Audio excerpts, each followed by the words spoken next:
Autour du bassin des otaries, je me présente, je suis Muriel, donc je suis une soigneuse de ce secteur et je vais donc vous accompagner pendant cette petite animation.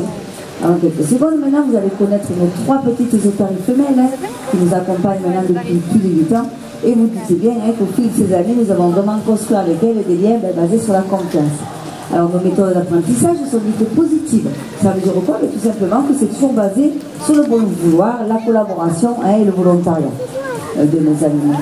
Alors cette petite animation, elle a pour but de vous en apprendre un petit peu plus sur les otaries en général et puis un peu plus tard aussi sur notre métier. Du coup ici vous êtes en présence de l'une des plus âgées des 3. Elle a fêté ses 10 ans.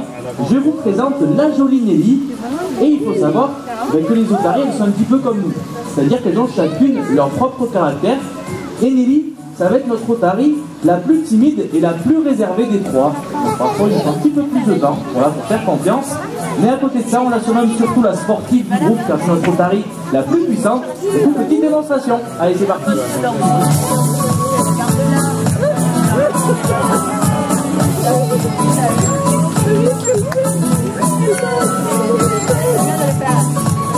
Et on peut l'applaudir bien fort la petite Nelly. Toutes les deux. Alors Nora, vous allez voir que c'est tout un personnage, puisque la demoiselle, elle est super calme, tranquille, un petit peu rêveuse, et puis vous allez voir que par contre, elle n'a pas du tout pris les gènes du dynamisme. Regardez un petit peu sa présentation. Voilà, elle a tout donné, donc vous voyez un petit peu, et c'est pour ça qu'on l'aime, parce qu'elle est toujours à 100% à fond sur ce qu'elle fait. Alors vous aurez bien compris que notre petite Nora, c'est pas notre sportive, on pourrait même dire que c'est notre pantouflarde. Voilà, allez, je la raccompagne auprès de Nelly et de Yon.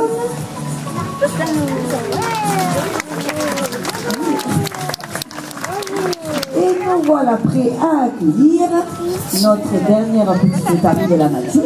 Alors pour vous allez voir qu'elle aussi, coucou, qu'est-ce qu'elle a dit? Elle a du punch, Allez ma petite super. Allez, hop, et voilà pour terminer. Allez, là, vous connaissez nos 3 petites protagonistes, donc on va pouvoir commencer un petit peu à parler d'elle en général. Alors vous allez voir que les otaries, ce sont des animaux sur le ventre, puis quelquefois aussi, ça peut être sur le dos. Voilà, comme on vous montre Nora. Chacun sa petite pose. Et puis comme ce sont des animaux aussi qui s'adaptent à tous les environnements, on peut quelquefois les trouver près des côtes rocheuses. Alors là, du coup, c'est les rochers qu'elles choisiront. Et leur museau, quand même, nous fait penser à celui de nos chiens. Elles ont aussi cette réputation d'être habiles et agiles dans le loin et rapides surtout. Et vous allez voir donc en compagnie de Nora. D'accord? Alors en plus de ça, elles sont pour vous d'un poil très court, illustré. Donc c'est ce qui leur permet d'avoir aucune résistance à l'eau et donc atteindre des vitesses assez rapides, puisqu'on parle à peu près de 35 km par heure. Alors que le dauphin, lui, par exemple, c'est 40 km par heure. Donc vous voyez, il n'y a pas une grande différence entre les deux.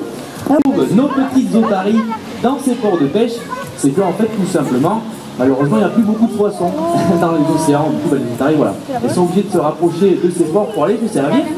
Et il faut savoir que ce genre de situation où il y a des mammifères marins qui vont envahir des ports de pêche, on va également la retrouver chez nous en France avec un autre mammifère marin. Alors lui, il est plutôt présent dans le nord de la France, et cet autre mammifère marin, il ressemble quand même beaucoup à nos petites otaries. Et donc on a une première petite question pour vous, et je pense que vous avez la réponse, question assez facile, vous allez voir. À votre avis, c'est lequel autre animal qui ressemble à l'otarie? Est-ce que vous avez une petite idée? Le phoque, tout à fait, vous avez raison. Et c'est normal qu'ils se ressemblent, c'est parce qu'ils font partie de la même famille. Alors attention, ce sont quand même 2 espèces qui sont bien différentes. Et vous allez voir, on va vous donner des petites astuces pour ne plus faire l'erreur entre les otaries et les phoques. Alors, première petite chose, vous allez voir, il va bien falloir regarder au niveau de la tête de Nora. Vous avez juste devant vous, des côtés, et bien on peut voir les 2 petites oreilles qui dépassent de sa tête. Là, vous les voyez très bien. Et en fait, les phoques, eux, ils ne vont pas avoir d'oreilles. Ils n'auront seulement que 2 petits trous. Donc déjà, si vous voyez des petites oreilles dépassées, vous pouvez être sûr que ce sera une otarie. C'est fait un phoque. Et il y a qui était bien à plat. Et vous allez voir, en fait, on a appris à Nelly à venir le relever, se passer avec un petit geste, vous allez voir, c'est rigolo. Hop, voilà, comme ceci. Et vous allez voir qu'on peut demander également à Nelly de venir voilà, marcher sur ces 4 nageoires sur quelques mètres. Et c'est un exercice qu'elle a appris très récemment, donc on peut l'applaudir. Voilà. Évidemment, le plastique finit par céder, donc il devient coupant, elles se font mal à l'intérieur de leur bouche. Et puis, évidemment, après, les petits bouts de plastique sont avalés. Et c'est comme ça qu'elles arrivent à tomber très malades, n'est-ce pas, Nelly? Oui. Surtout que cette petite bouteille, comme exemple, elle va mettre 100 ans à se désintégrer totalement.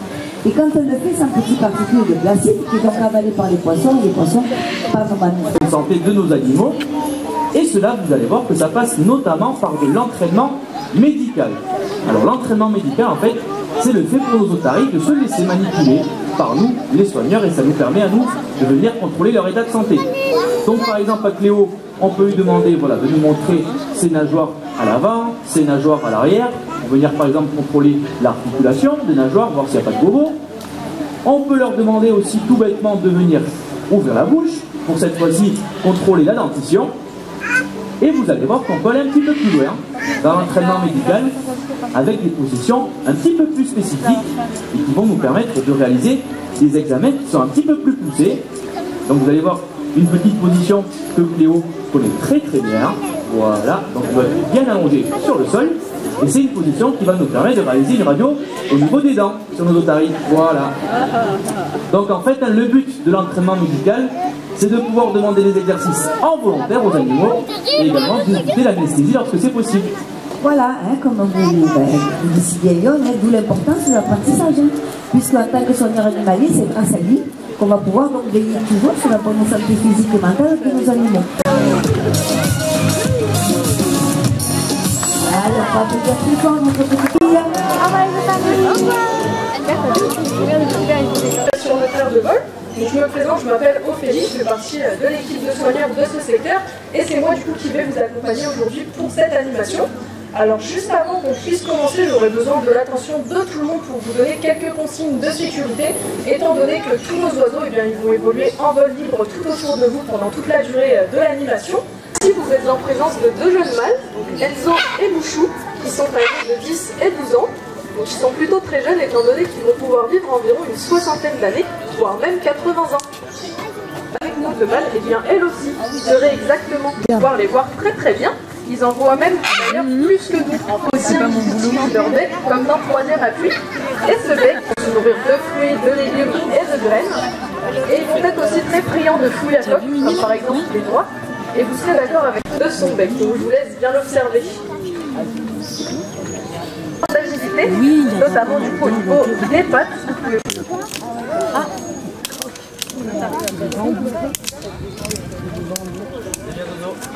Ouais.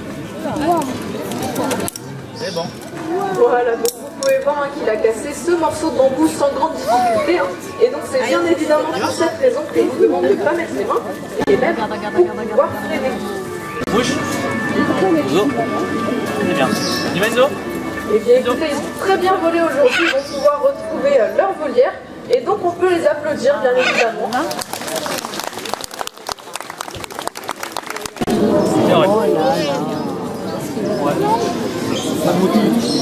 Alors du coup Aurel c'est une jeune femelle qui disait que Aurel ça faisait quelques années qu'elle nous accompagne étant donné qu'elle arrivait lorsque c'était encore qu'un oisillon sur le parc, donc ça fait 6 ans qu'elle est avec nous. Et donc du coup je vous demandais peut-être quelle est la différence entre les gnous et les chouettes. Et donc ça va se situer au niveau de la couchée, c'est que l'oiseau va être plutôt détendu. Alors du coup vous avez peut-être remarqué, voilà, sur de votre tête, que son vol il était très silencieux. Et donc eh bien ça va être aussi un atout majeur adapté aux rapaces nocturnes étant donné que ça va leur permettre de rester très discret la nuit pour pouvoir aller chasser leur proie. C'est bon. Alors du coup Aurel, eh bien on peut l'applaudir aujourd'hui là. Alors du coup les bus de Harris, ce sont des oiseaux qui sont originaires d'Amérique. Ils vont venir plus précisément du sud des États-Unis jusqu'à la pointe de l'Argentine, au niveau de leur queue. Alors ces griffes, eh bien, bien, elles sont très puissantes et très acérées. Et c'est ce qu'on appelle aussi des cerfs. Et ces cerfs, du coup, eh bien, vont tout simplement s'en servir pour attraper et tuer leur proie. Donc c'est d'ailleurs bien évidemment aussi pour cette raison que mon collègue porte un gant en cuir pour ne pas se blesser du coup avec les griffes de l'oiseau. Malgré que l'oiseau ne veuille pas faire de mal à son soigneur, cela pourrait quand même le blesser. Si, regarde, elle a pris. Regarde. Alors du coup les pélicans adorosés, eh bien, comme leur nom l'indique, ils ont tout simplement le dos de couleur rose. Et cette couleur eh bien, va être de plus en plus prononcée avec l'âge des individus.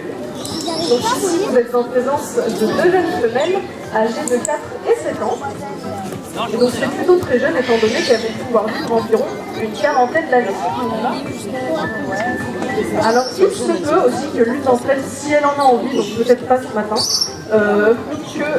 qu'elle passe à côté de vous dans les gradins. Donc si c'est le cas, eh bien, je demanderai à ce que personne ne la touche bien évidemment pour ne pas l'effrayer. Alors du coup les pélicans, ce sont des animaux du coup, qui sont marins. Donc ils vont être dotés de quelques atouts, notamment au niveau des pattes. Vous pouvez voir que les pattes des pélicans eh bien, sont tout simplement palmées. Et donc du coup, eh bien, ça va tout simplement leur servir à nager beaucoup plus rapidement dans l'eau et à ne pas s'enfoncer dans la vase. Alors du coup, vous avez aussi sûrement remarqué ce bec qui était beaucoup plus long que celui de nos autres oiseaux. Donc du coup, ce bec, en fait, il va être aussi doté d'un petit crochet au bout et surtout d'une poche qui va être très extensible étant donné qu'elle va pouvoir contenir jusqu'à environ 8 litres d'eau d'un coup. Et ça va surtout eh bien, leur servir pour pouvoir aller se nourrir, étant donné que les pélicans, ce sont des animaux qui sont piscivores, ils vont se nourrir uniquement de poissons. Et donc du coup, en fait, leurs poches, ils vont tout simplement s'en servir un petit peu comme d'une épuisette. Et là, ils donnent du poisson. Oh, voilà.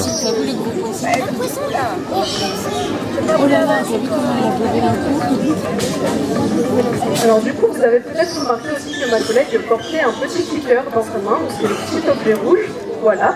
Et c'est aussi le petit clic que vous pouvez entendre. En fait, ça va tout simplement nous permettre de communiquer avec les oiseaux. Donc du coup, quand elles entendent le petit clic, elles comprennent que c'est le bon comportement qu'elles effectuent et qu'elles vont du coup être récompensées par du poisson. Alors, t'as envie ou t'as pas envie? Regarde, hop là.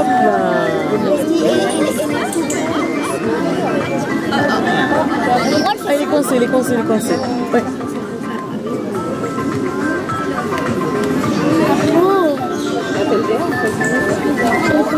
Voilà.